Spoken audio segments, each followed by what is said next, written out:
मीरपुर खास से हमारे ब्यूरो चीफ नोमान हसन लगारी की रिपोर्ट के मुताबिक मीरपुर खास में मुतवक्के बारिशों के पेश नज़र जिला भर में हेल्थ इमरजेंसी नाफिज कर दी गई। हुकूमती अहकामात पर DHO ऑफिस मीरपुर खास में जिला भर के महकमा सेहत के अफसरान का आला सतही इजलास तलब किया गया, जहां DHO डॉक्टर मुश्ताक शाह लखियारी ने जिला के तमाम सरकारी अस्पतालों और एम्बुलेंस और अद्वियात और स्टाफ के हवाले से ब्रीफिंग हासिल की।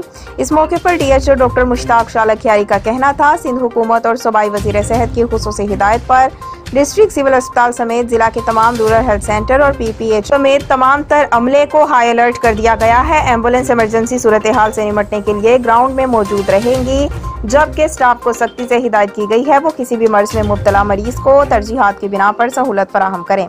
अद्वियात की शॉर्टेज से मुतल्लिका अस्पताल को DHO ऑफिस मीरपुर खास में फौरी रिपोर्ट करने के अहकाम जारी किए गए। साथ साथ साफ सुथरे पानी के फराहमी यकीनी बनाने के लिए अमली इकदामात मुकम्मल कर दिए गए हैं।